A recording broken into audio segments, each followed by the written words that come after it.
Hey, I am Garrett. I work at Paste. I edit a bunch of sections. Maybe you've read some of them. One of them's comedy. I'm here to talk about a comedy show that aired this past Saturday night. It's called Saturday Night Live. You might have heard of it. It's a inexplicably popular comedy show. Well, actually, no one seems to like it that much, and yet everyone seems to talk about it. So we're going to go ahead and talk about it too. This past episode, the reason we're bringing it up today, it's hosted by someone who, if you've ever read our website, you know we were big fans of here, Phoebe Waller-Bridge, the creator and star of Fleabag and creator of Killing Eve. Fresh off of winning a ton of Emmys for Fleabag, she hosted SNL this past week. And it was an interesting pick for the show as a host because despite her success, she's not like a huge mainstream name in America, but she has a lot of credibility, a lot of cachet, which made it an exciting episode beforehand. Watching it, though, you realize, oh, wait, this is the same Saturday Night Live it always is. And no matter how unique or especially talented a host is, it's hardly ever going to shine through on an actual episode of the show. The one time it really did was her monologue. I don't know if she wrote it herself, but it certainly felt like something she would have written. It captured her voice. And I know when they have comedians and stand-ups and writers on the show, they often get to write their own material. But that's the only thing of the entire episode that really felt like it captured her voice properly. Elsewhere, you had a lot of sketches that exploited the fact that she's British. They tend to do that whenever they have a British person on the show. And they did that once again. They did a return of what was a very funny sketch last year when Claire Foy hosted, where it's a World War II soldier writing letters back home to his wife. And the letters become increasingly absurd. This one was not nearly as funny as the Foy one, if only because we knew where it was headed, and the actual absurd situations that they wrote into the sketch just weren't quite as funny.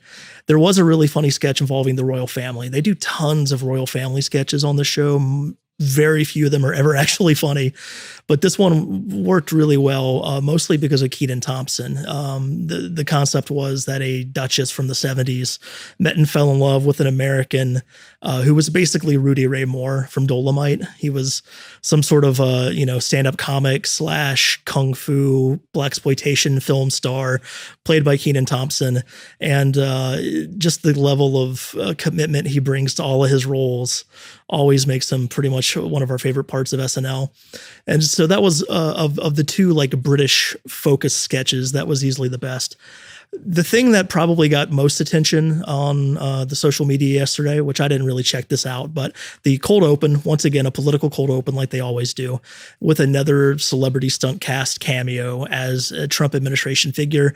This time it was Matthew Broderick showing up as Secretary of State Mike Pompeo. And of course, they did some pretty lame Ferris Bueller referenced humor throughout the sketch. There was nothing to it outside of Matthew Broderick showing up as a surprise. That's sort of what they've been doing for their cold opens for the last 3 seasons. There's no sign of it coming to a close, despite pretty much everyone criticizing it every week. And you know what? When you see the amount of social media attention, the virality that these sketches get, you can understand why they don't stop doing it. Because even though people complain about it and don't find it funny, people still continue to talk about it more than anything else. What else was there on this episode of SNL? There was a really funny sketch that was I wouldn't say really funny. It was clever. It was a sketch about Love Island, the reality show about British. I don't know if they're called chavs still or not, but lower class British people basically on that reality show where it's all about them just hooking up. One of those periodic reminders that despite their accents making them sound smart and classy, British people can be just as sleazy as Americans. Taylor Swift was the musical guest. She did a couple of songs. I guess if you're Taylor Swift fans, you probably enjoy them. I didn't recognize either of them, so she didn't do the single. Maybe one is a single now. I don't know. But otherwise, it was a pretty uneventful episode of SNL, despite having Phoebe Waller-Bridge as the host. Nothing about it felt any different or special. There was no Fleabag sketch, which sometimes when they have a cult TV show star on, they will do. a sketch making fun of it. Like Mad Men wasn't really all that popular or a hit yet when they had John Hamm on the first time and they did a Mad Men sketch.